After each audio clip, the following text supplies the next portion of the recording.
All right. Go ahead. All right, I'd like to welcome everyone to the Wilton School District, Monday, January 11th, 2016, 5:30 p.m. School board meeting. The mission of the Wilton School District is to provide an education that encourages continual progress and improvement of one's abilities, the expansion of one's interests and knowledge, and the growth of one's character. Please, Joy, roll call to order. Linda Duncan. Here. Tony Hurd. Here. Gary Maurer. Here. Rob Metzger. Tara Owings. Here. Thank you, Joy. Agenda approval. Are there any additions, corrections, changes now that we've got the new agenda? Nicole Hewitt is being, I want to say, joined with Joe Hewitt and Tim Bean. Just has Nicole's name under the public forum. I don't want the other two to be omitted and have the ability to speak. Well, otherwise, that's all I have. Okay. So we approve the agenda. Second. All those in favor, please indicate by saying aye. Aye. Opposed? Motion carries. On to the minutes approval. We will approve the December 14, 2015 work session first.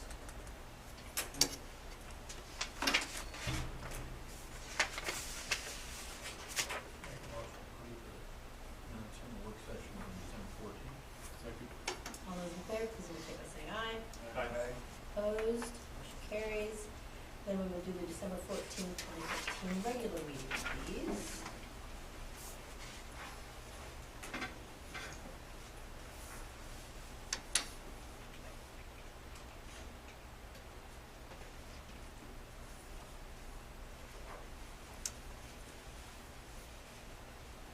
Move to approve the December 14th regular board meeting. Second. All those in favor, please indicate by saying aye. Aye. Opposed? Motion carries. No correspondence. We will jump right to public forum. Kevin first. Yeah, Kevin, can you give us our monthly update on the building project? First of all, I apologize for not having all the information to you, because the last couple of days have been pretty crazy for me. I don't know how much it's trickled down, or if it has, Joe knows, but I don't know how much it's trickled down, but had a little surprise out there that one of the contractors pulled on us, and just to give you a long story short story long, Christmas Eve, everybody getting ready to leave, we leave at noon on that day, and as the heating contractor was leaving the foreman, he says, "Oh, by the way, it's my last day." We kind of looked at him and thought, "What?" "Well, I just got laid off." Okay, that's a surprise enough, because he's an important contractor. But he walks out and it's Christmas Eve, I can't find out what's going on. Nobody said anything about it, so it's a big surprise. He wasn't running yet very well, and it was a big deal. So finally, Monday morning rolls around, there was a snowstorm, it's getting colder. I start making phone calls, email, all that stuff, and the message I get back is, well, the heating contractor's pulled off for a month because they don't feel like there's anything they have to do to take the rain up. And I'm going, I don't have heat, we're trying to paint, we got floor. So it was a big deal. I spent that whole week between Christmas and New Year's getting them fired up, let's put it that way. And they got all fired up, and then last week they were out there banging it out, and it's nice and warm out there now.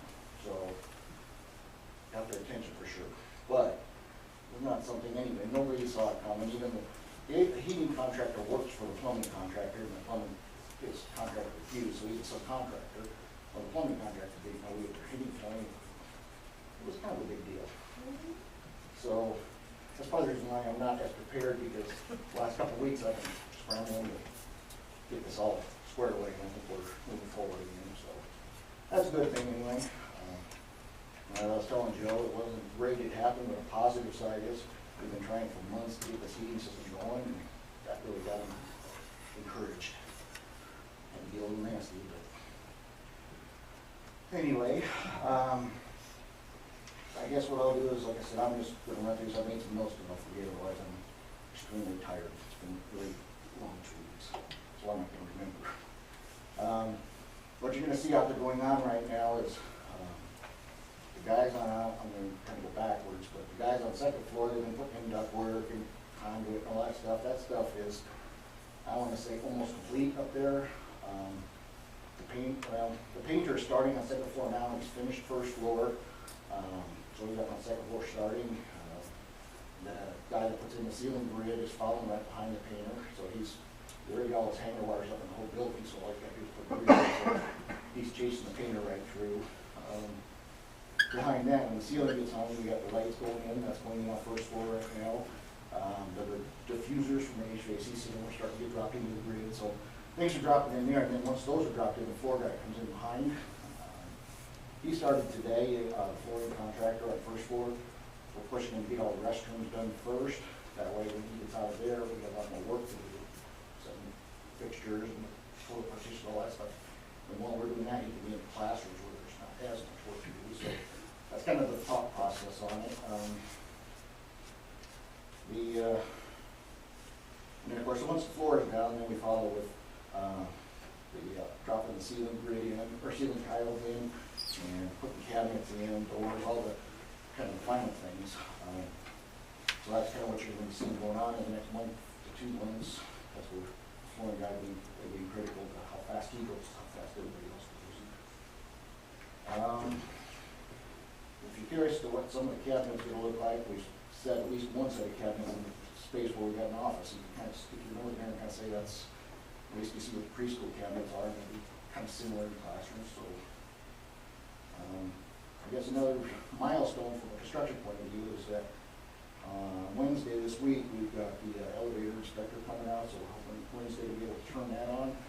It'll be a construction use, not a final inspection, but that's always a milestone from total construction point of view to get the elevator treatment on.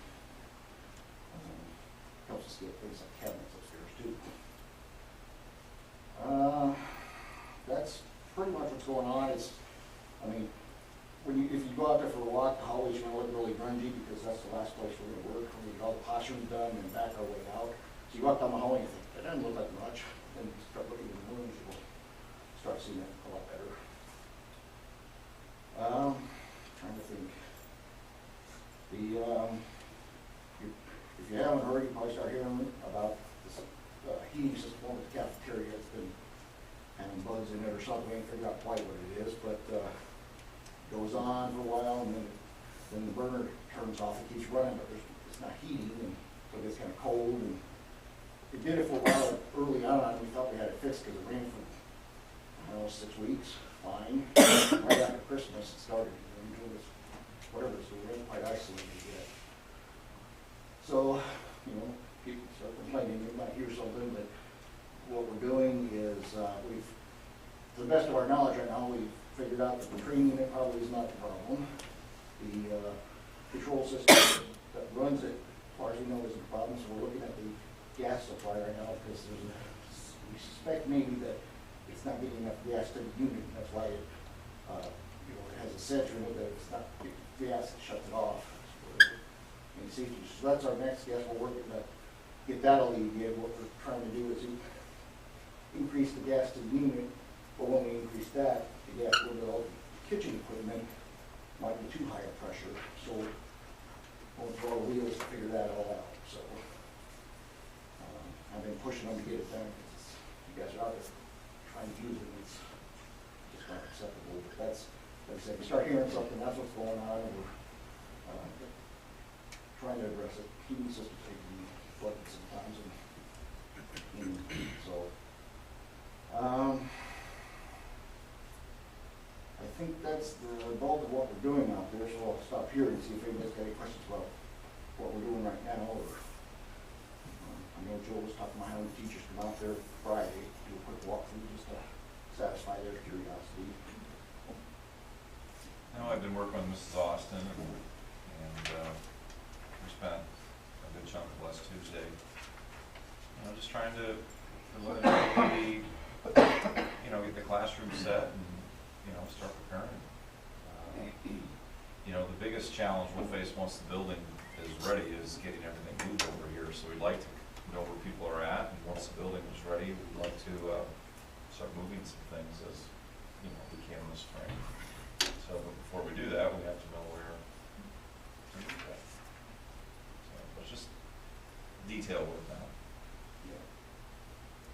So as fast as the floor guy can go is how quick we'll get done. So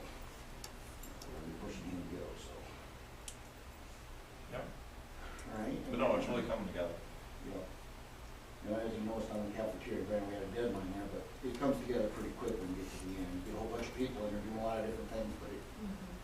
it's slow watching the block. But once it gets going, it goes. Well, I know we're having a work session tonight after this, just talking about the demolition and whatnot, and I told Kevin I'd keep him in the loop on that, as far as, you know, what our timelines are and what we need to do. So, once we know what we're doing, we'll put that to him, and we'll, anything new from a budgetary standpoint? I was gonna segue off of that pretty. Okay, well, Because, is there any questions the yeah, board has that before he makes goes to that? Joey just mentioned what might be up on that. My intent originally was to hopefully have the number at least roughed out so that I could tell you where I thought it was gonna land. Well, I'll give you lots of reasons why I didn't, and I'm sorry, but kind of probably just as well if he's gonna be doing something a little different. I meant on the building budget, Well, not necessarily demolition. Oh, yeah, I'm gonna get to that next. Okay. I'm working segue. Yeah, it's kind of funny. On the budget, and that's the other part I didn't get for you, is I didn't get that normal report type of, when I do it, it takes a bit of concentration to get it all to work right, and, I just didn't have it in me. But I want to give a quick summary. There hasn't been a whole lot of change, so I figured it'd be easy to just give you a quick summary. But last month, we left off saying we had about $85,000 in contingency. I sent out an email to you about the floor primer, kind of what we were doing, and that's one of the two change orders on your agenda tonight. The other change order is a credit, it was a back charge type credit, so it's get quote from one contractor, another contractor, it's gonna bill for it. But, so it's a zero year, it has to go through the change order process. But that also closes out, city construction's contract, so they're 100% done. So that's what that change order is for. There's, three other things that I know that are floating out there that I haven't brought up before. Actually, one of them might have brought up, but, we had to, there's a second floor, the bar bathrooms, with the big bathrooms. Next door, we had to put a water heater in. The plumber started setting the water heater in and realized there's no floor drain. And so we had to add a floor drain in there because sometimes it does discharge water and stuff. And, we told them to do it on time and material rather than just an estimate, and it's gonna run about $1,200. A lot of the work was having to core the floor and we get the drain set, and then the drain itself was the bulk of it. I'm working on getting the details, so I can get it submitted, but that's one that's out there. Another one was coming from the electrical inspector. We have that big mechanical room down in the lower level. Because it's got this, where the power comes in, there's a code about if it gets over such and such voltage, you have to have two ways to get out of that room for emergencies. And while we had the regular path just through the doors that we normally go, we fortunately have a second path, but it wasn't really set up for it originally. So the biggest thing we have to do is change up some door hardware. Those panic bars that we get, we have to put one of those in, and those tend to be kind of expensive, but that's the big change. I mean, I'm guessing just off the cuff, it's gonna be about $750, it might be less. But I was just projecting that, and so we're still. But that was something that came up from the electrical inspector. And the only other item I have, I don't have any numbers to it yet. It's something we're just finalizing. But I was working with Joe and Joe about this parking lot out here, trying to make it a little more efficient from what was designed. I don't know what you remember from drawings and whatnot, but originally it was drawn that this parking lot here was actually separate from the one to the elementary. There was a little short grass area, and I think the thought process at the time was to kind of separate the two buildings, or however you want to look at it. And when Joe and Joe were looking at it, I don't know if anybody else brought it up too, but they thought it would be better just to connect the two, get rid of the one entrance, and then this way you can get the traffic flow. It would come in, is it the construction entrance, yeah, because you know where our construction entrance is now, and just circle around. Maybe it's this, and I'm getting confused now, but. What was drawn up is there would have been 4 entrances and exits Yeah. in front of the, starting with our one right in Yep. front here, the old one that would go into the baseball field, Never been foretold. And one of the things we talked about, especially early on, is traffic up here and how important that is. And Gary was up here that day, we were talking about it when we did that building tour, actually on Christmas Eve.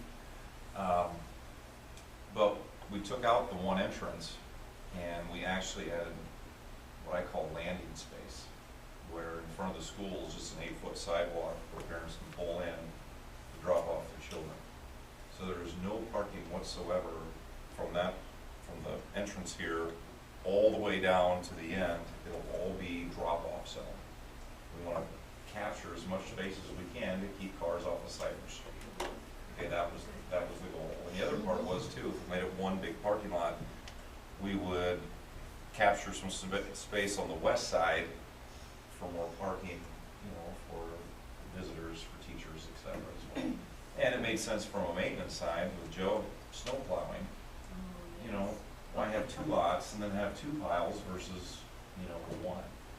So it really was no negative to the A change. little bit of green space you got, it's just something you had to mow and maintain anyway. Yeah, but it'll definitely help with the traffic congestion. I think that was a very vocal point in all of our meetings, Yes. getting people in and out of here. I'm not sure if it was completely clear what he said, I just reiterate to make certain that, yeah, this entrance will stay as is, like it's kind of parking here, but it does connect. The next one down that you guys know is the baseball entrance, we used it as construction entrance, that's the main entry to go around, and then it'll go all the way down to the one we poured at the far end. When it comes to that loop there, the side where the sidewalk is up against the building, there won't be any parking, but on the other side of the drive, there is still parking, so. I wasn't On sure the if it- west side. Yeah, on this side. That's what So as you pull in the drive, there's still parking on the left. The east side's wide open. I wasn't sure if that's clear or not, Nope. and I was just looking at it and eyeballing it, my gut check is that there will be some additional, because we're taking a 6-foot sidewalk, making it 8, and then we're gonna do what they call a turn down gutter, take the sidewalk, just turn it down, so you got some kind of gutter. It tends to be a little more expensive than just a straight sidewalk. We're eliminating some concrete, so it offsets some, but we're adding a little bit, I mean, it's not gonna be, I don't see it as a huge change. It just, like I said, just shoot from the hip, it might be 5,000, maybe less. That gives it at least an idea, The big picture, it's money well spent. But So will there be space for staff to park down there, or will people have to park across? No, there'll be space to park on the west side of the parking lot. Right, but enough space for all of the staff to park there? Should be. Depends, depends on, should be. I haven't counted you on these spots, so I'm not sure. Well, it depends what time they get here. Depends on the day. No, I just didn't know if you were planning on using parking across the street or, There will, Still use the other side. we'll still use the other side of the street too. I mean, some of it I depends wasn't on, talking about me, I was talking about. some just took it as that, I didn't. It's kind of like in the mornings though, it depends on, a little bit on how many people park in this lot as well. Because this lot will actually be bigger in the front, that we currently have now, and so it depends on the junior high staff where they end up parking, so. As When well you ask, as will there if be it's enough contained spot- At the elementary, I just wondered if it was gonna continue here, or if there were gonna have enough spots for. If we're a little short, we've got. I'm thinking there's probably, you're gonna be a little short, I don't know if you're gonna take the first 2 or 3 and designate them as visitors or something, because that's right next to the main entrance. If you fill them all with cars, there's nowhere for them to park, but. That's what it is, we have, we have the parking signs. Yeah, we'd already talked, Denise and I, we talked about that, or Jill and I have some visitor spots. Yeah. But those are the things that I'm aware of at this point, so there's not a huge surprise anywhere that depends on everything brought up, so. Go back to Stacy's question, there may be a few staff members that park behind the school too, so we don't know. Just depends on where people decide to park. Yeah, that's true. Okay, that's all I have to bring. Anything else you want to know? Thanks, Kevin. All right, thank you. Thank you. All right, now. Nicole, Tim, and Joe. Yeah. There you go. Mr. Nicole Crawford. and Tim are teaching skinny on coding and been working with with a lot of the kids and saying, okay, if you're doing this, it's also use a 3D printer, and so they've really jumped into using our 3D printer, and I know Joe's been using a lot of it as well for some of his ideas and stuff. So, I mean, when we buy the stuff, we don't always know how we want to use it exactly, but as kids have started to use it in their classes, you see some interesting designs and thought processes at the same time. There's been, yeah, the trumpet frame, just turn that up a little bit. But the thing is, working with the 3D printer, and they'll talk to you a little bit about some of the challenges and some of the trial by errors. And so they've really done a nice job of coming through and understanding that. So I'm going to turn it over to them to explain in-depth stuff, but I think this will be very interesting. Go ahead, guys. So last year, Ken had this great idea of skinnies, and through this idea, as teach a period of anything that you want. And so Nicole came to me and she's like, hey, I'm working with critical thinking, would you want to go teach? So I was like, sure. So it was, next thing that we needed to do was come up with an idea. I was already doing some computer programming, and so we thought of, well, could we kind of take this a little bit further? We had no idea what it was going to turn into. We didn't know if we were going to direct instruct, if we were going to, have how the course was going to play out, but it really became more of an exploratory course where students really started to take these ideas of a story and put it kind of a digital, different spin on it. So I want to show you a little bit of our learning targets. So we set up these learning targets ahead of time, which really, really helped us just kind of know where we were going. They kind of looked at themselves and did some intelligent self-assessment, tried to figure out what are their strengths, what are their weaknesses, and turn this into a character.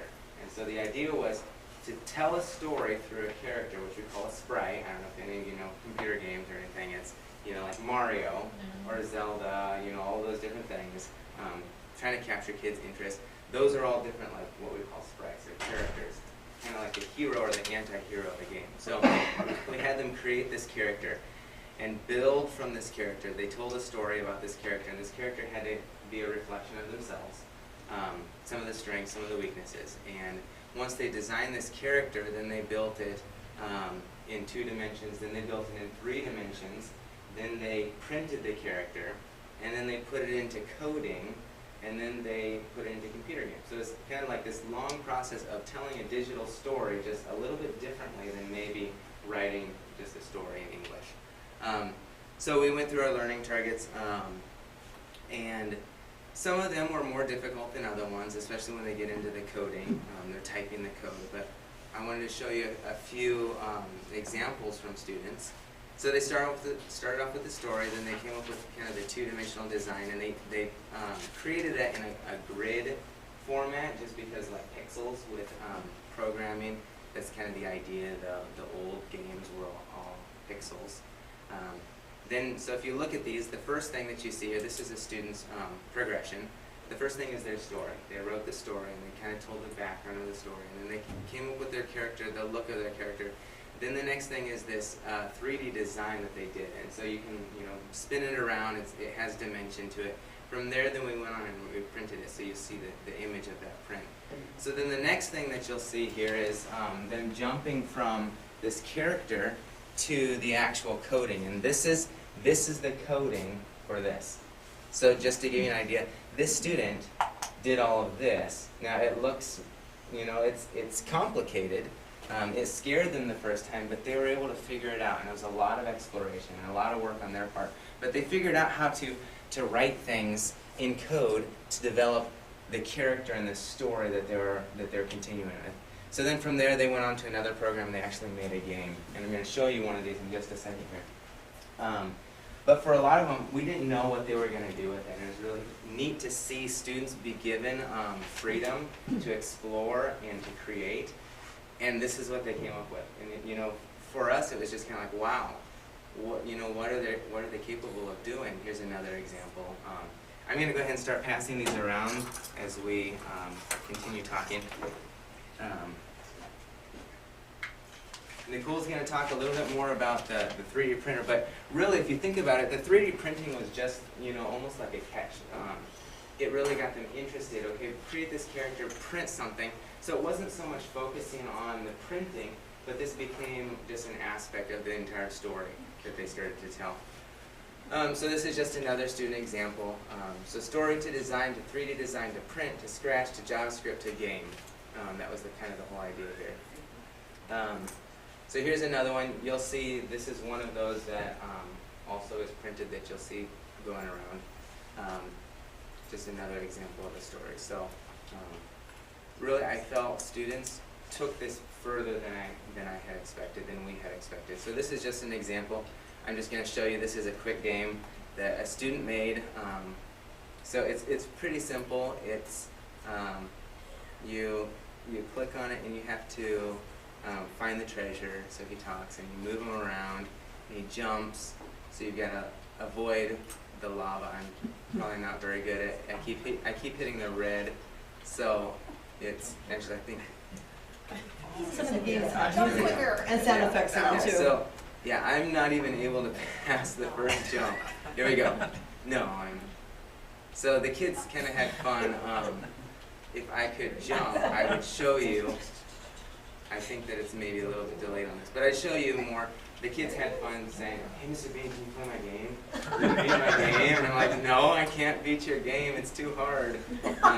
So that was fun for them, just to see us, work with them on those. Some of the games had sound effects or background music in them as well. So then from there, Nicole's going to finish up talking a little bit more about the printer. This was the first experience we had with the printer in the school. So we had, of course we had issues with it, but we figured things out. And Nicole was kind of our expert on the printing.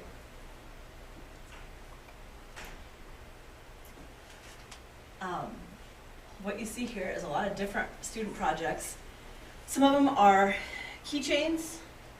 You can kind of see the ones that have the loops built into them.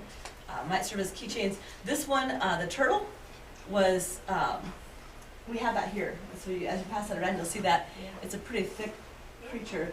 It took a while to print because it was so dense. The next one, the shield, is kind of an arc. So if you look at that, the student actually had to design that arc and the shield just right to make that work. And we learned that, in the next slide, I'll tell you a little thing about building with arcs or building things that are not flat on the platform. But then down here we have a spider. And in order for the spider to print well, we ended up having to reprint it because the legs that come up at an angle, parts of this creature weren't anchored to the platform, and therefore it kind of spun like a web or like a Brillo pad. And so we had to figure out why it did that. We didn't know why. We had to figure out why it did that and then figure out what to do to make it better. This is an umbrella, and it printed in 2 pieces. So our student had to kind of file that down right there and get the 2 pieces to fit together, but it actually printed a little hole for it to go into.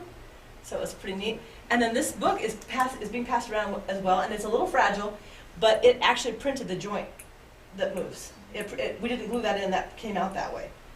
So it printed a moving joint. That was very exciting for us to see that happen. Yeah. And I think that pretty much covers most of those. The one up in the upper right-hand corner has different layers. Is built up in places and built down in places. So as you look at those things, you can see the complexity of all that. Oh, let's see here. We have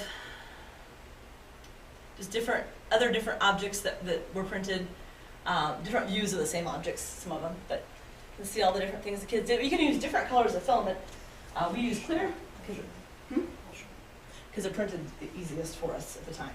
We filed the tips down so that they wouldn't be dangerous, those weapons. Yes. They're this big, but they are sharp, so. But the students had to pick a part of their character or the whole character and print that. Well, realistically, the whole character in many cases would have been too big. It would have taken too many hours. And so like Tessa's character was an owl, and the owl with the book would have been too much. So she said, "Can I just print the book?" And that was the book with the moving joint. Some like the sword characters or whatever, the other characters, the umbrella, those were all the umbrella was a Rain Man, but rather than print the figure with the umbrella, it was just a little smoother to print the umbrella. So it was a trial and error process. When we got started, we were about half afraid to touch it because we didn't know what to expect or what it would do or if we would break it. But as we got going on it, we learned that it was pretty durable, and that we did have to work with it quite a bit. Some of the filament colors jammed a little easier than others, so we had to experiment with moving the platform away from the extruder to see if that would make a difference, and it did. So with each color, we have to figure out what the distance has to be in order for it to print correctly. Or else we'd walk in several hours later, and it would have stopped, and it would have jammed, and we would have had to take it all out and do it all over again. So it was a kind of a long process, and that's what the Z-axis offset is the distance between the platform and the model.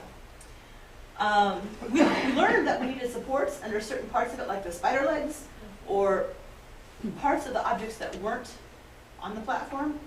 If we didn't add little pieces to make it touch the platform and break them off later, then it would print in a spiral, like a Brillo pad, and come out in a big mess.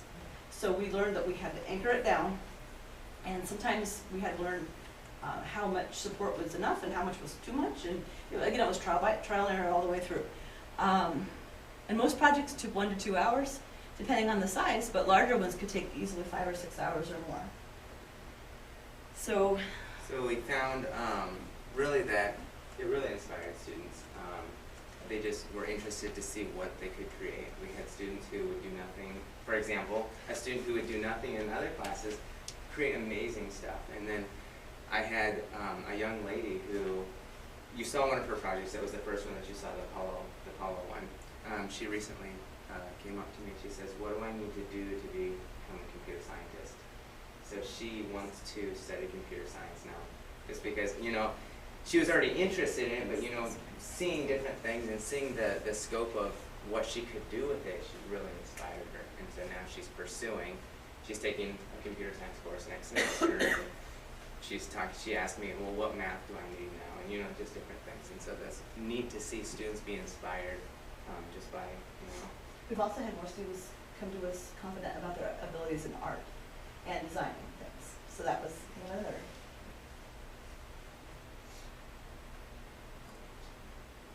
Yes, that's it. So then also, because I was doing all this experimenting, and I was starting to get very curious and having a lot of fun with it and really getting into this, and I would come back even at night and check on it and switch things out and let it go again overnight, because these projects take a long time.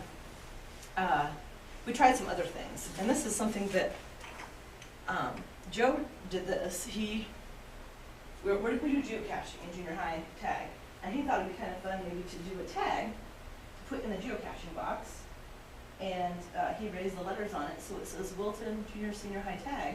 But he built the letters up from the base, so you can see how letters might look. And then, being a music teacher, Dan Vanderker, I just couldn't help but try to print some mouthpieces. And I have French horn mouthpieces, these are clean, and I'll pass these around. But when they come back around, I'll show you a trumpet. I brought a trumpet with me. I'll show you how the trumpet mouthpiece would sound compared to metal, so you can hear the difference. We have a trombone, a French horn, and a trumpet mouthpiece here, so you guys can look at those a little bit. And then Joe has some things as well. That is cool. Oops. Uh-oh. For real?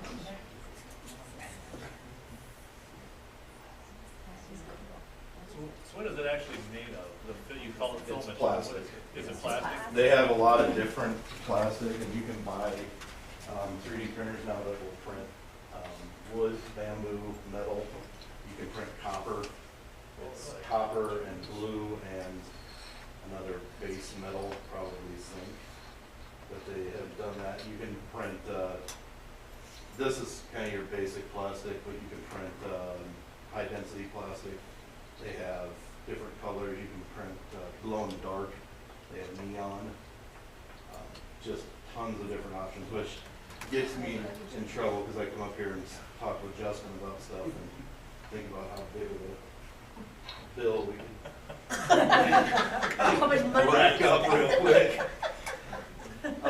Just a couple things. After these guys were doing their stuff, I kind of honed in on some of it and then started looking at things you could print. And they were using Tinkercad, so I went with Tinkercad and was trying to teach myself, and it's pretty easy. They've got tutorials and you can do all the stuff. And then there's a thing called Thingiverse where it has all the stuff every other geek is designed and put out there for you to look at. So I was looking at molecules, and that would be Mr. Fullerene, molecule that printed out, and again, with the supports, it printed an internal strut in there that I had to gouge out with a probe just to get everything cleaned out, but once it did, it printed a ball there, and then I wanted my biology kids to do DNA. When we start building DNA, have like a group do one of the bases, another group, and so I had to kind of learn how to do it, make it efficient. And so this is my first attempt, and as you can see, there's a backing material on the back. Every time it prints out, it lays down a back. Well, that got done, and I thought, oh, it looks really good. And I went to break the backing material off, and it broke all my bonds on the inside. So I had to redo it, and the second time around, I made it a little thicker. And so that's a molecule of TNT. So then talking to the physics teacher and how could we implement this into other classes, I had told him, I said, when I was in physics, we built cars out of wood, and we put an egg in them, and then you crash the car into the front of the desk and try to keep the egg alive with a restraint system.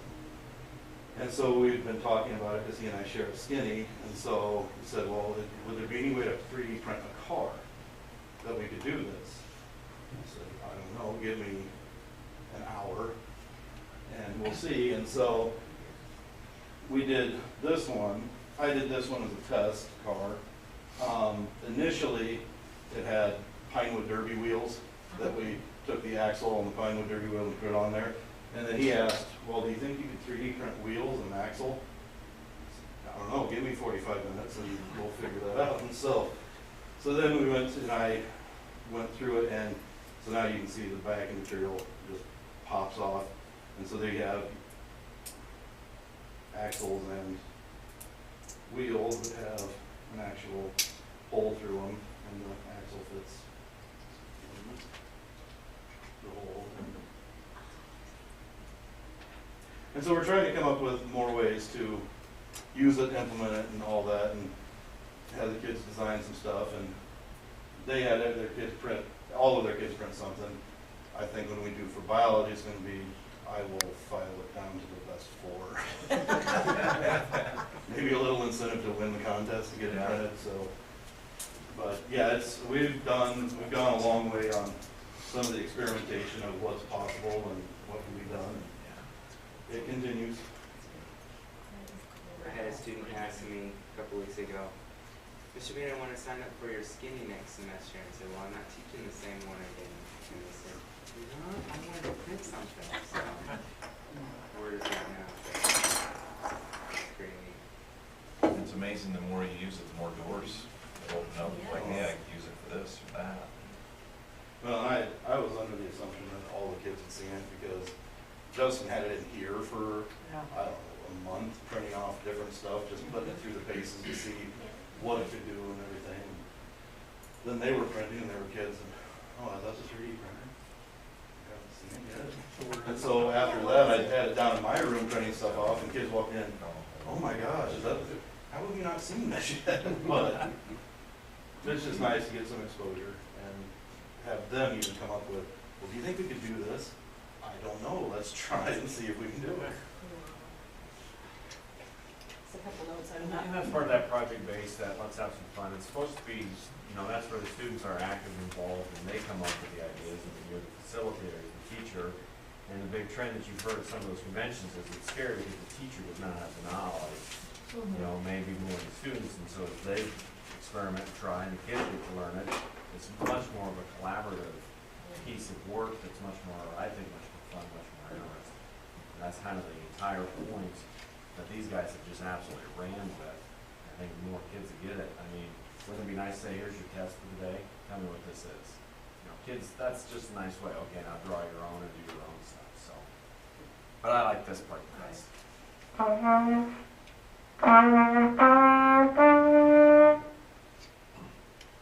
quite warmed up yet.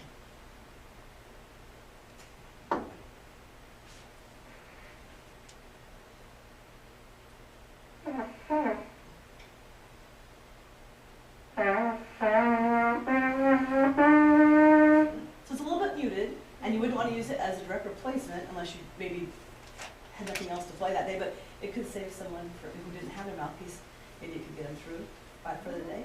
It would never be a replacement for the real thing, but this is $60 or $70 as opposed to very little 30 amount of money. cents. Yeah, 30 cents maybe, so you know, it's just something fun to, there, some of them fit in different trumpets. Another trumpet I had used actually fit this a little bit better, and the sound was a little bit better on it, so I think it's a matter of seeing how it all fits together. Each trumpet's slightly different, and each horn slightly different, but, yeah, so it will work in a pinch. I think it's a big kudos to them for, when they see the same mistake, when you make a mistake, it's a 2-hour mistake. If it prints and that comes out wrong, then they've had the fortitude to go back and look through it and figure it out, so. Yeah, because the car and the wheels alone were, I printed them all together and it was 4.5 hours. The turtle took a while, because it was so thick. Yeah, I can, I think Justin did a skull, I think we've seen that, it's somewhere around here too, so I mean, you know, it's not just about printing stuff off, but they have reasons and mix it in there, it's a neat thing that they do, so. Any questions for them? Truly, they are the, Time's kind of the big limiting factor here with these things. Mm-hmm. Is the technology progressing with these printers to where 3, 4, or 5 years from now we're going to have significantly faster? It is. The other thing is, it comes down to this, the biggest thing we found is it comes down to design. Mhm. Where normally you think, like if you download something to print, it says 120 kilobytes, Mhm. and then you look at something else that's 40 kilobytes, that does not dictate the speed. It's really all design, and sometimes the higher kilobyte ones print faster, Mhm. just depending upon, and we found that out. We printed a car that they had rounded up, but we didn't put any extra support with it. Well, it kind of just looked like a plastic lump of something as it was printing, like, oh, okay. So there's a lot of just broken kind of plastic that we had to scrape off, and then when we printed it with the support, anytime you print with the support, it makes like bridges and stilts for you, that's extra time. So it's just a matter of, if you're careful in your design, you can cut down on how big it is. And if you look at like this isn't solid. If you look at it through the light, you can see like a diamond pattern. Yeah, I saw that. And so it sets up an internal pattern, and then it just covers the top and bottom. So that kind of, that speeds it up a little bit too. But yeah, they'll get better and quicker. It's just a matter of, like I said, in my mind, they've gone the gamut with what you can print out of. You can print with bamboo and everything else. And Justin sent me an article that they took a meteorite and basically pulverized it and took it down to its base metals, and now they're printing stuff with the meteorite. So, we'll wait It on is. that one. yeah. Sure. Yeah. Well, I've heard they're doing even artificial skin yeah. Yeah. 3D printers. And they're thinking about they can print food, which would have to be a protein base of some sort. Yeah. But yeah, right now it's basically you are limited to your imagination only. Well, I think Dremel makes one you buy there. Oh yeah, you can. Well, and I know Justin bought one for his son, and we were looking at it, and the one he bought is pretty nice, and it was $1,200. So I mean, they're not Pay that for a rate. they're not price Uh-huh. prohibitive. And I mean, they're doing lots and lots of, it really comes down to the material and how much do you want to spend, because that's what I said. He said, well, you can print in copper. How much a roll of that? And would we have to worry about people stealing our roll of copper? Yeah, New superintendent's car. we'll start selling it to Beaver, Yeah. Beaver Mobile. Again, other questions, I mean, they've done a fantastic job of, it's there and they've been working it and figuring it out and kids are jumping on it. I'm Yeah. impressed. Yeah. When you first talked about the skinnies, I was kind of like, okay, how's this gonna work? And, I mean, obviously you guys had a lot of planning to do, but this is above and beyond. This is really cool. Nice job. Yeah, they're implementing the computer programming. We were amazed by what the kids ran with. I felt like when we let back, it was hard. You know, it's hard to say. Like, there were times where that game, I didn't know how to do the scrolling, and this kid Leaf, he's, Mr. Bean, I want to make a scrolling platform game. I don't know how to do it. And he figured it out, you know, it's kind of like when We we al- pulled back, it was really. We also had to have them, we also let them have the opportunity to help each other out. So like if he figured out how to do this rolling platform, even if somebody else wanted to implement that into their design, you know, it gave them a chance to each be a leader in a different way. And they really liked that. They really took a hold of that and enjoyed it, so. And it was also nice that some of the kids that they had in their skinning, then I could tap into for like biology and tell the other ones who've never been on things, get on there if you have questions, ask them. Mhm. And it makes them, it puts some of that ownership back on them too.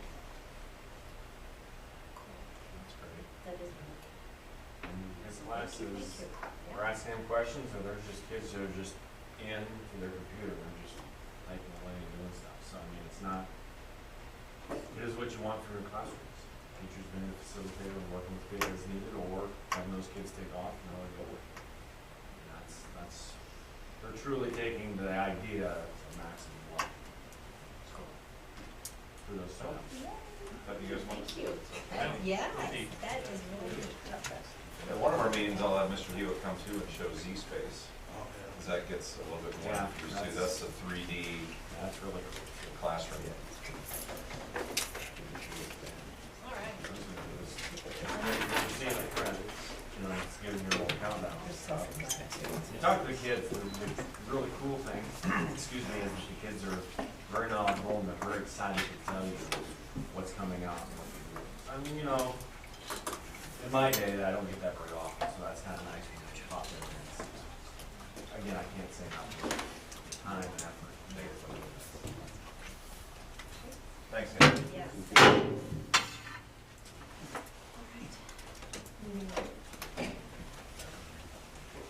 No, go All ahead. right, no recognition. We'll go to business financial functions. Stacy. Number 4 in the upload is taxation fund financials.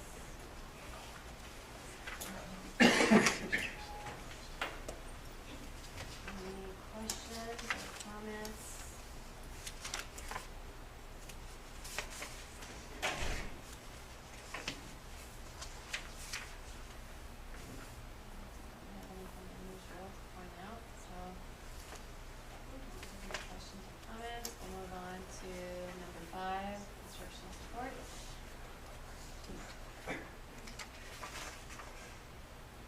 Instructional support has the revenues at the top, and then the middle of the bottom, I guess, of the first page are expenditures to date, top of the second page what we have left. And then we'll spend all that by June 30th. Any questions or comments about instructional support program? Number 6 is self-insurance fund. You see some expenditures at the top, and all the medical service money is still sitting in the general fund. Every year, at the lower left hand, you can see the fund breakdown between medical, dental, and vision. So those hold the balance. And you can see the difference between vision revenue and vision expenditures since we changed the benefits. Now spending into some of that money of the vision, which is still about 100,000. Any questions or comments about self-insurance fund? Number 7 is the latchkey program.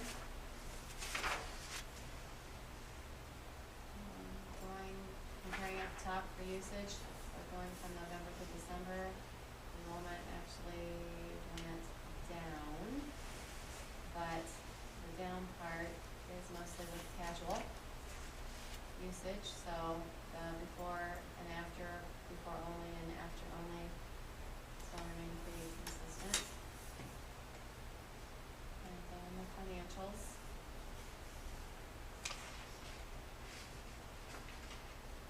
Any questions or comments?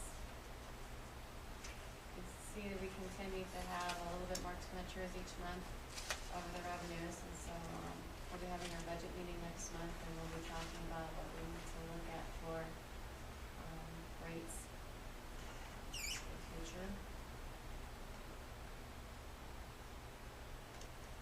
Moving on, 8 is the quarterly report compare comparison, last year to this year. So looking at the bottom section for the before and after, and you can see that October, November, December, our usage is, down for every quarter compared to last year.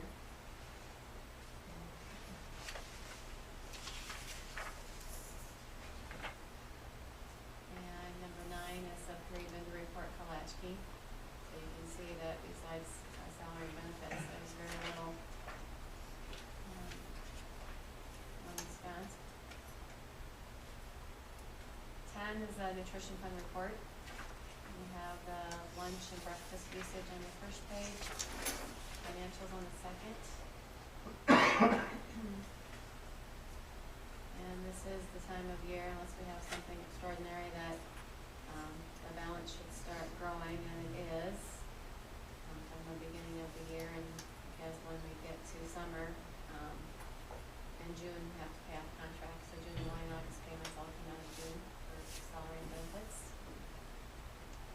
Any questions or comments about nutrition fund? Number 11 is a nutrition fund period vendor report for December.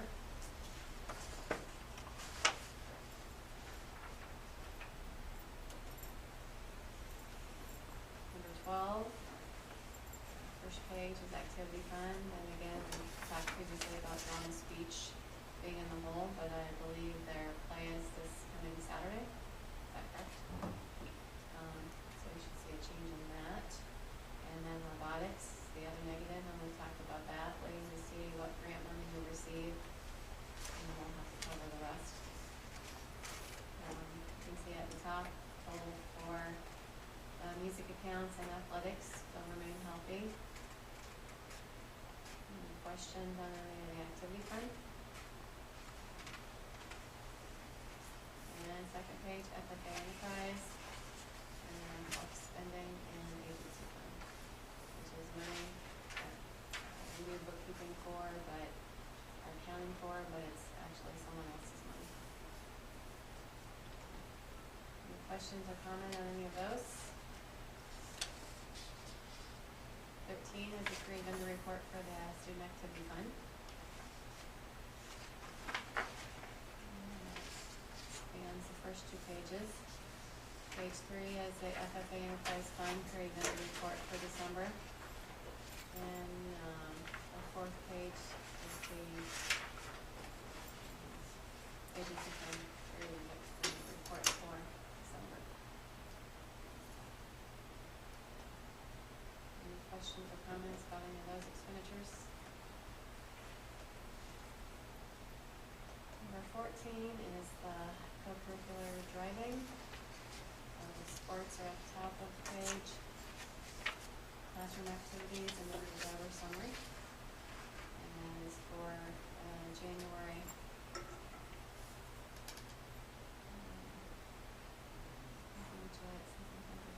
This is December. This is December, January, but just redo the old save as, and I just got messed. So this is for January pay period, so it's the December, January. Any questions or comments on any of that?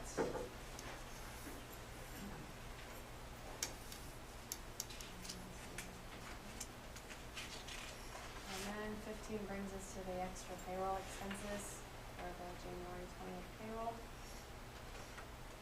Anything that's not on any other contract is submitted for payment is listed here. And it's a 2-page, it goes on to the second page.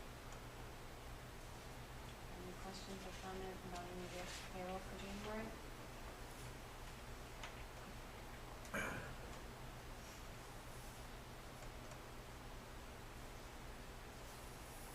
Hearing none, we'll move on to number 16.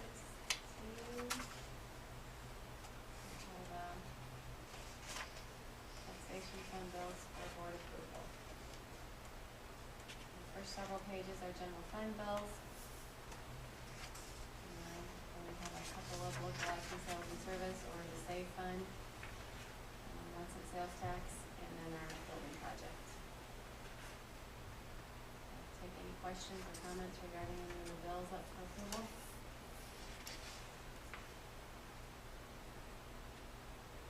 lot of students taking classes through concurrent enrollment or the 2080 agreement classes MCC has over at the community center. And then we had one PSEO class, I think that might be the largest bill that we've ever had.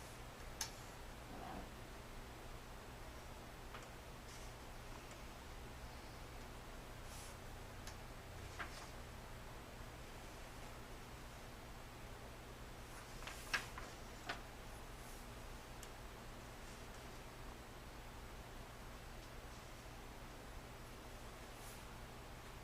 Any questions?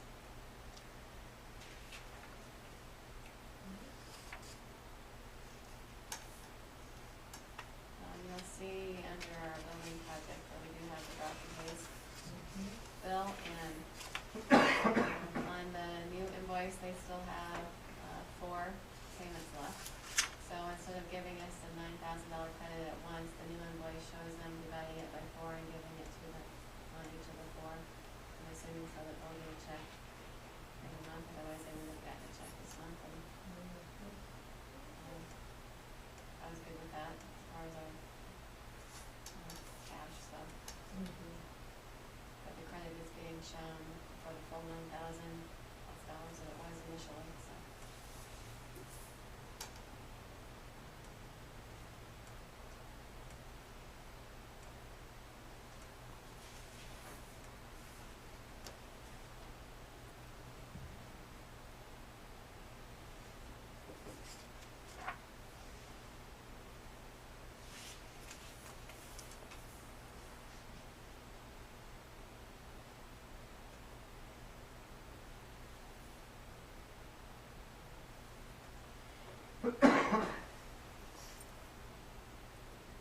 How about we approve those? Sorry. All those in favor, please indicate by saying aye. Opposed? Motion carries. All right, thank you, Stacy. We'll move on to administrative reports. Mrs. Austin is first. Character counts. We are taking advantage of an offer from Drake University sponsored by the Howe Family Foundation, and they'll be here next Wednesday, training our preschool teachers and school guidance counselor. So we'll have big banners again, and it's just for early childhood. But it fits well with our gold assessment and of course our PBIS work we do in the elementary.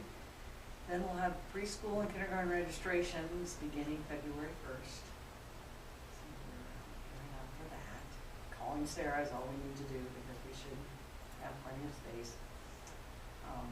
Do the plan. New kindergarten day, Friday, March 18th.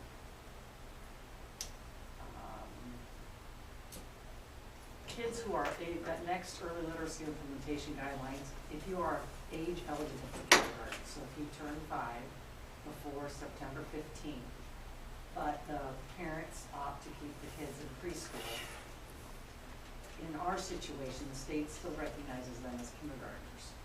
So they have to fall under certain time guidelines of school attendance as well as exposure to the Iowa Court. So to meet that, starting February 17th, those children will have the opportunity to come full days. So come Wednesdays in the morning. Right now they just come in the afternoons. So that kind of is a nice way, I think, to ease them into a longer day and into that structure of kindergarten. So that will start February 17th. Physical Fitness Awards, Mr. Serrata designed a wonderful assembly for us, and they honored 145 elementary kids, 1st through 6th graders who met the requirements for either the national or the presidential Physical Fitness Award. It's great. Great day. Southeastern Iowa Choral Directors Association Honor Choir is in Tipton on January 29th, and listed there will be the students going with Miss T. Winter fast testing, the 3 times a year that we screen the kids for the reading progress. The winter testing window opens next Monday. So again, that will be a big individual. You have to test every child in class. The Friday schedule for this Friday, our professional development day, is packed, as you can see by the very bottom of my report. And some of those activities are for everyone, sometimes we're splitting up, and then we have some kind of out of the norm teachers who don't have their own classroom, like co-curriculars, and we do have a lot of time spent on reading, so if you don't teach reading, and those people will be doing a variety of other things, and some of them in the other classrooms, other districts. So that is Friday's plan for our PD day. Anyone have any questions?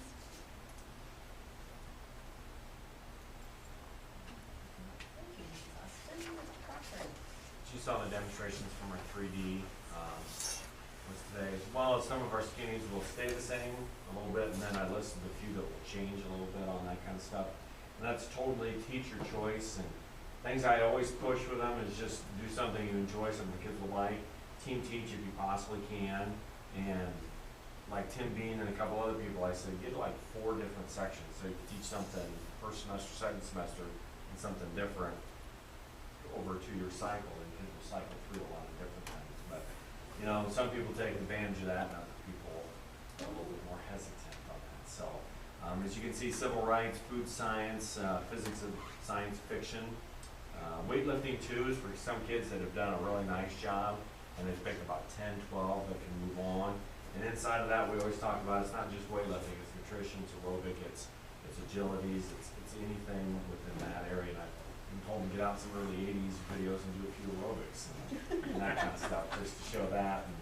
And there's just so many things you can do within the spectrum of physical fitness. So, again, you have those few that really take off and a few that are a little holding back and a little bit leery on some things, but that's all okay too. So, as you can see there, with the contest before Christmas from our student council, et cetera, a lot of things are happening there. And in sports, we're still offering out the 4-pack of tickets to the Iowa Wrestling Meet on February 5th. So that rally will be out there as well. We've got this Friday's GM the Gym. We'll have the alumni people are there. They're selling T-shirts for post-prom. We've had Country Financial in and having a half-court shot. Last month, they're going to do that again on the 22nd.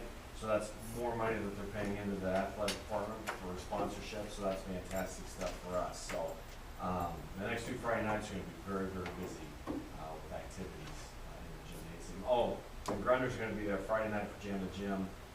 When I say Grunder's, not Grunder's parents. Well, it's Jeff. the Machine food, Jeff. Machine Sale. I cannot Food, remember yes, that. I don't know Machine why I Sale. cannot, so I apologize for that. But they're going to be doing pulled pork sandwiches that are absolutely fantastic. So if you don't eat it, I'm going to buy it at the end of the night. So those are just good things there on Friday night. As you can see, we got junior high boys basketball is there, the wrestling and the basketball. I think boys basketball just came out with the district play tonight. I haven't looked at that. So next 2 weeks are going to be very, very, very busy weeks. We had a game postponed Friday night, it's scheduled for February 4th now, it's a Thursday night, so we crank it up. We have a game tonight at Highland, tomorrow night's at West Range, Friday night's home, go to North Shooter on Saturday, so it's about 4 games a week. Questions? We took a lot of time with the 3D, so I don't want to. Hey, that's what I'd rather emphasize Interesting, that yeah. than report. Sometimes I don't know what to say. There's just things going on, and good people do good things, so. We're happy. If not, thank you, Mr. Crawford. We will move on to consent agenda number 1. Yep, the only thing under consent agenda number 1 is nutrition director. I worked with Terry Hinkman to look at that and make a couple tweaks. Main thing was with summer latchkey, as far as the food pieces, but otherwise, it's a standard job description. Like I said, Terry's fine with it too. So that's it under consent agenda number 1. Move to approve consent agenda number 1. Second. All those in favor, please indicate by saying aye. Aye. Opposed? Motion carries. And consent agenda number 2. Looking over these policies for this month, know, the only one that I looked at and thought about was at 704.4, about like gifts, grants, and requests, weeks. It says it takes board approval, which I'm fine with. I know we had a conversation time that, you know, about if someone will donate something to the school. To me, those are, it's kind of redundant policy. But,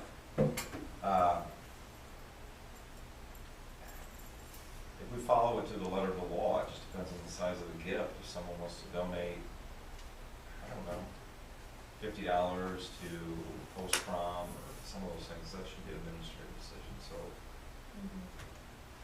you know. I guess what I'm saying is I don't know if we need 704.4 because we already have the long donations that we talked about earlier. You know, we approved a few months ago. The only difference between the two is 704.4 says every gift, grant, et cetera, has to be board approved. For the donations, we said needs to be approved to the superintendent. You know, the tough part is, what size gift are we talking? Are we talking $50? Are we talking 50,000? You know, if there's something on the major side, of course the board should be involved. It's a $50 donation to the parks department. I don't think I should tell somebody, well, I gotta make sure the board approves that first. You know, and that's where I struggle. So that's the only one Of course it is. we haven't had any issues. We don't have a lot of major gifts in the school. Yeah. But if I do approve one of $50, and technically it says in the board policy that they should take it from the board, then I'm breaking the policy. Or I can just say, well, I followed the other one that said donation. Well, So I need some direction, or just approve as is and we'll roll. But that's the only one I had struggled with. it reference Iowa code. Yep. So I mean, I'm sure they both do. I just looked at 704.4. You know, the other thing, I don't know, we put dollar amounts on, you know, the bidding process, anything over $10,000 must go in front of the board. Right. You know, it could be tweaked to say all of those must be, you know, approved by the superintendent unless the dollar amount of over $5,000, then it must be approved of the person. I don't know. I'm just throwing out ideas. But the only way to do it, really, Yeah. put an amount in. Well, the other thing too, if someone leaves money, and this happens quite a bit, which is great for our students, people that leave money to the school for scholarships and whatnot, that goes right into the community foundation. That doesn't even come from the board, nor does it come from me. If they want to leave it, great.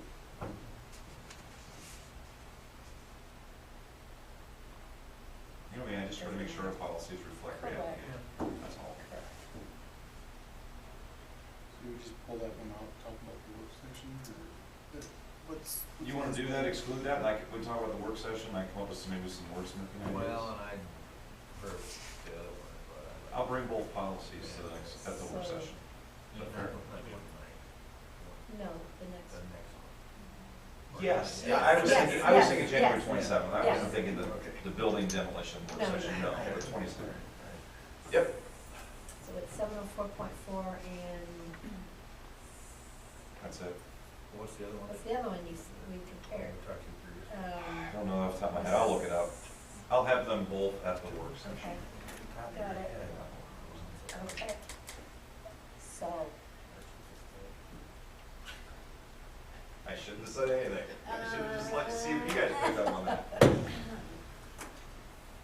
So I'd approve all the other, or I'd recommend approve all the others, unless there's any thoughts. Motion to approve consent agenda number 2, with the exception of 704.4. One second. all those in favor, please indicate by saying aye. Aye. Opposed, motion carries. Individual action items, I'm ready to go. Yep, number 1 is modification of the contract for Amy Marthaler. Changing her contract from hourly to salary, backdated to January 1st through June 30th. As previously discussed.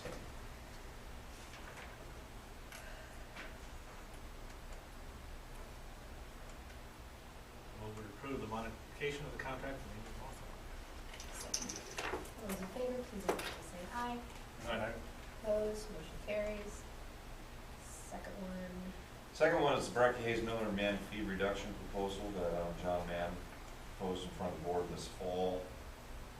I know in conversations we've had in the work sessions, the board had tentatively agreed to accept that. We just need official approval of the reduction. And I have his original sheet that he presented at the earlier meeting in the packet, if you'd like to refer to that. As I'm trying to find it, whatever that, what's the specific amount, what does it say here? 169.37.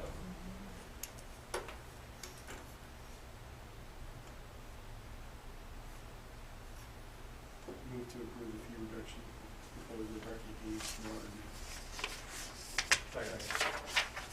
all those in favor, please indicate by saying aye. Aye. Opposed, motion carries. Number 3, change order. Yep, Wooders Construction as presented, well, Kevin brought that into Joy. That's to add that first floor primer to the epoxy. We haven't made a decision on A, the second coat, or B, the top floor. This is what, Yeah, this is just for the first floor. Well, we may decide to do second. We may, we'll see, a lot depends, like you said, on the percentage of what, moisture in the concrete. how the What heat. about women, do you know when we might know that? No, because I don't know when the time frame is in terms of doing the rest of the building, because that'll play into it. Yeah, I don't know, I mean, it's not like we're gonna get into floors pretty quick here. Correct, on the second floor. Yeah. Make the motion to approve, change order, number order. Yes. COI 16. second. Those in favor, please indicate by saying aye. Aye. Opposed, motion carries. And Last one's a minor one, just a deduction of a third of the irrigation charge. Move to approve change order. all those in favor, please indicate by saying aye. Aye.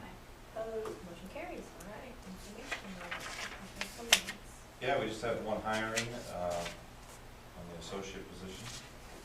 And it's awesome, if you have any questions about that position, but it's for student-specific, IEP driven. So that's it. Letter B under maintenance, working closely with Joe and Denise and Justin and everyone, just making sure that our eyes, not that our I's are dotted and T's are crossed in this elementary building project, but just to make sure the functionality is what we want. And to give you an example, and again, this is credit to Joe, and he does a great job of looking at everything from a functionality piece, even the doors, how they open. They're looking at the doors that are opening up outside of the elementary office by the ticket taker booth. I call it the ticket taker between the auditorium. Well, when the kids come up the stairs, if they come in those doorways from the buses, which is what they're doing, the doors open to that building are straight out, which means when the stairs don't line up exactly, so they're making it so the doors will extend further, so they'll be winged, so they don't catch them as they come around the corner. So it's just functionality pieces like that But yeah. before it gets put in, and then school started, and kids are hitting the doors, doors are shutting. It's just making sure those things are occurring. And I can't tell you the number of things that him or Justin or Denise or myself or anyone else that's going to do that building over and over just to let's catch these things before. So I don't know, Joe, if you want to add anything quick. I know you're here for the demolition part too, but we're looking at summer projects and whatnot. We had a discussion with the maintenance committee about looking at an additional locker room downstairs in the old cafeteria. Joe's going to work on that when he can, but quite honestly, with this summer and the move and getting everything in place for the new elementary school, we'll see. I don't know if that's going to be done, but it's not going anywhere, so we'll see. I just want to mention that in case someone asks you, are they going to have a new locker room? We can't guarantee that. We got to get everything moved over here and function. But otherwise, legislatively, yeah, the session started today. A lot of discussion about sustainable level growth, or what am I saying? SSA? State. Supplemental state aid. now. Supplemental state aid. SSA. I know, I'd rather just call them level growth. I'm still stuck on that. You know, and then the 1 cent sales tax, that, the penny that goes towards school infrastructure and conversations with that, so. I'm planning on going out to the Capitol on the 4th. The area superintendents are going out there for a day, so I plan on going out to that day with them. We had our first interest-based bargaining session tonight at 4:30. It's off to a good start, so we will have our opening proposal exchange, or priorities exchange in February. But otherwise, we have our work session on the 27th at 5, and our next regular board meeting in February on the 8th at 5:30. So, if you don't have any questions, I know we've got a demolition work session here in about 7 minutes. But any questions the board has? Rolling into 2016, it's going to be a big year. Yep. I make a motion to adjourn. All those in favor, please indicate by saying aye. Opposed, motion carries. We are adjourned. Thank you, everyone. All right. Do you wanna meet with